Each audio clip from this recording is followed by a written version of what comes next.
Okay, so this video is one that I said I would not make, but I'm trying to rethink that because it seems for my channel it would make sense, since my whole channel is devoted to the Amanita, that knowing my relationship to it would kind of be an obvious thing. But it's so sacred to me that this is actually really, really hard to do. And I don't know why. Magical thinking or something? Like it's not mystical, although there's a lot of it that I can't really explain why. I just don't know why it's hard to share. But I've gotten enough comments and questions about it, and then thinking about it, it only seems fair that I should at least try to describe my relationship here. So firstly, there's just the medicinal relationship to it, but obviously there's much more. But if you see my video on my story and my videos on suicide, the fight or flight response, and how this mushroom saved my life, and how I healed from benzos and got my brain back, all of those really, I think, maybe sort of help you get an idea of the desperation and the idea that one simple mushroom could completely change my life. That alone is huge. And if I only saw it as a medicine, I would be telling everybody, thus my channel. But something happened with all of my science background and coming into this thinking like a scientist. I have to say that the first time that I saw them, it was overwhelming. I had never had that feeling before toward a plant or a mushroom, just seeing it in the ground. And it's the weirdest thing because, and this is where I'm going to get a lot of shit from y'all, but I mean, unless it has happened to you and I don't have an explanation, I don't know what to tell you other than if you don't get it, I don't blame you. I wouldn't have believed it or gotten it either until I experienced it. And clearly English fails, but I'll do my best, and that is that when I found them, I could hear them. And obviously I thought I was just so excited about their beauty that it was kind of spilling over into other neural pathways and senses, possibly. And when I say that I can hear the mushroom, it's not audible. Clearly, they're not making audible sounds. And it's not like what I think people with schizophrenia hear, which I can't understand because I'm not schizophrenic and I don't hear voices. And I don't know if something's happening internally to trigger sounds so that they actually are hearing sound outside themselves. It's not like that either. It's riding sort of on the same wavelength as, say, my connection to my children. I'll be minding my own business and get this very strong sensation accompanied by the similar thoughts that they're not okay and that it is urgent, and I'll call or go to them and find that they are indeed in distress. And we hear that from moms a lot about that connection. And if I hadn't had that connection, I probably would have dismissed this. So as a scientist, I can't explain that. I have theories. Maybe at some point in the channel I'll discuss that. But regardless, I don't know any other word to use other than here, but I'm sure there is another word maybe in some other languages out there for this particular thing. And I did dismiss it until, over another year, and being around them and with them and having them dried and having them in my house, having just harvested them, going out and looking for them, foraging for them, and being pulled to where they are, and then not going to the places where they aren't, not knowing where they're going to be, but sort of feeling guided. Now, granted, some of that could be subconsciously my scientific training and what I'm learning about them and don't realize I'm learning about where to look, and I know that's part of it. But I'm telling you, I hear them laughing, and when I get near them, they have different voices, for lack of a better word. So there's that. But also, there's the mushroom voice that I have a video about how this mushroom is leading me and teaching me, and the changes that I have made and the things I continue to do in my life. So there's a video on that, so I won't go into that. You'll have to look up that video as well. But my relationship to it is profound. And it's very similar to being in a relationship with a human that I've been with for 1.5 years, that I know intimately on many levels, and, intimately. I know how my body works with it. I know how my mind works with it. I understand the conversations that it causes me to have with myself. I know the profundity of the things that I have learned when I've been in communication with it, i.e. trips with it. And I have 2 trip reports, one of me smoking it and one of my trip report. Oh, and the one of me eating it raw. The things that I say on camera are only just the surface that I was able to put into words. There's more that is just defies language. So I just have a very intimate relationship with it. So when people say that it's sacred and they see how I forage for it, I have this to say. Sacred is a personal thing. Different people find different things valuable. So just because you think this mushroom is sacred doesn't mean everyone should, and that everyone has that kind of relationship. But I can tell you, I don't have that relationship that I would use the word sacred with anything except this mushroom. So the first assumption is sacredness.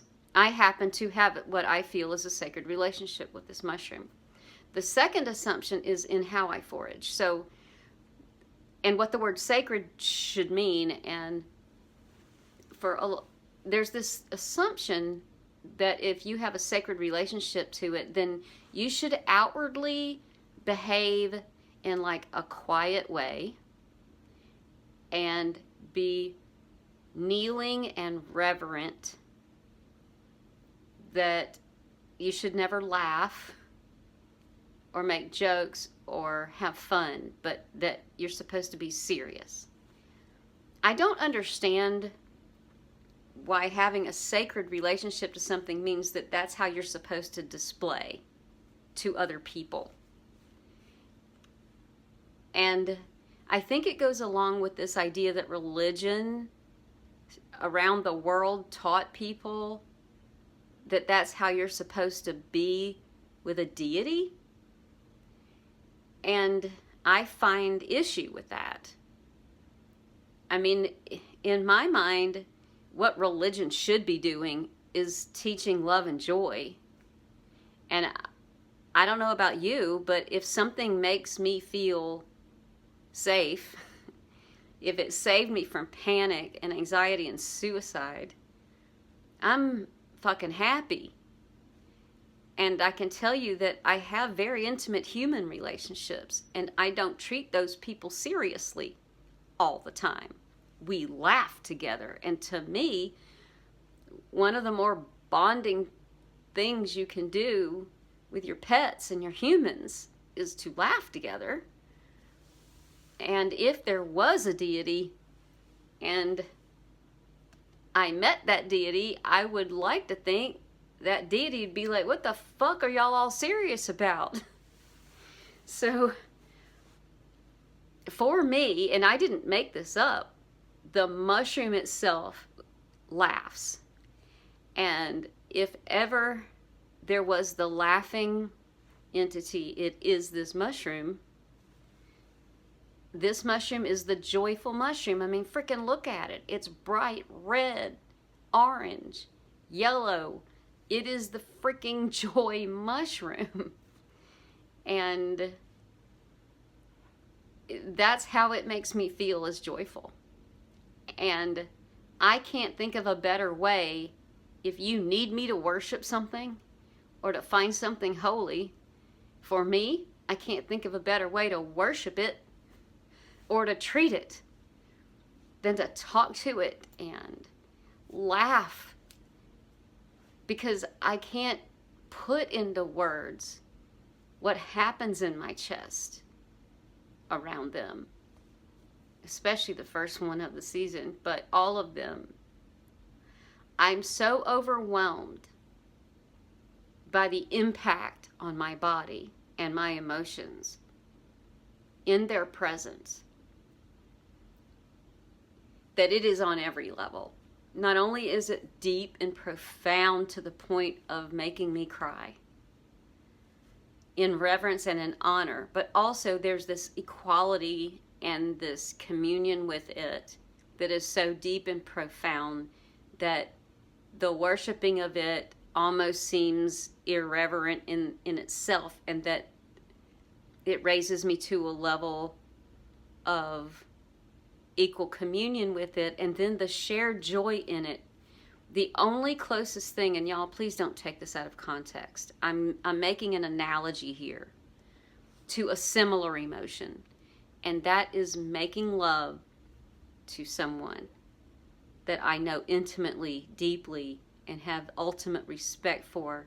And when we meet on that level and it happens to just be deeply profound, and you come away from that experience with something very deep that you can't put into words, that is an experience with a human, right? This is the closest analogy I can find to express what happens in my chest, in my emotions, when I am in the presence of this mushroom. It's on many layers and many levels of profundity that defies words. It's powerful. However, I'm making videos here, and what you don't see on my videos are when I turn the camera off because I'm so overwhelmed, I just sit and cry. And my kitty cat just went, thank you, baby. Sometimes when I'm out foraging and I'm making videos, you'll see my eyes are watery because I just turned the camera back on. What you don't see is when I sit in silence with them, because that's boring. I lay on the ground with them and get soaking wet if it's been raining, because I need to, because they're only here for such a short time. It's like church. It's an experience that I don't want the cameras there for. And then there's when they're in my car and we're going home and they're in my house. And when you handle them raw, they get in you and then they start communicating with you in a completely different way. They tell me, I get strong feelings about which ones to keep and which ones to discard and how to line them up and which ones to put together when I go to store them. Like, it's crazy how deep the relationship is. So the only thing I show on camera is just the sheer laughter and joy of seeing them. It's like when If you get to see a friend you haven't seen in a very long time and you just run and grab them and hold each other and start joking and laughing, like that's what it feels like when I haven't seen them in a year. So I get a lot of hate for how I forage. But if you think that what you see in a video is everything, that's kind of narrow-minded and short-sighted. We can't show you everything. Number one, the videos would be too long. Number two, there is such a thing as, a good video and good editing and boring things that you edit out. And then there's my personal life, which I just don't feel like I owe you. So that is me attempting to scratch the surface of explaining to you what my relationship is to this mushroom. And I know even as I've said it, words are failing to capture the truth of it, the conversations I have about it, with it, in my head, on all the 300 and however many days of the year that they're not fruiting. And then there's the compounded relationship that it has created with me, between me and you. And then the relationships I don't even know about that my videos and my relationship with you have created further with you and the mushroom and you and other people. But I feel it, which is crazy. I feel it growing. I feel the breadth and the depth of this community. And it all wraps back around. And it's beautiful. And I don't know how to put that into words either. And that's pretty huge. Which is why every time I say I love you, beautiful people, that's the thing. It's not just you. It's the thing that connects us, that is not just the fact that it's a topic of discussion, but it's what you're holding about this mushroom. And it reflects back on me. Whether you make a comment or not, I feel it. Like, it's huge. And I'm sorry if these words didn't make sense. I did my best. And I'm choking back tears. I get sick of crying in my videos. Anyway, that's my relationship to this mushroom. And thank you for watching. I'll try to link up as many of these videos as cards across the top as I can, and then at the end. So, yeah, that's my relationship to this mushroom. I did my best. Thank you for watching. I love you, beautiful people.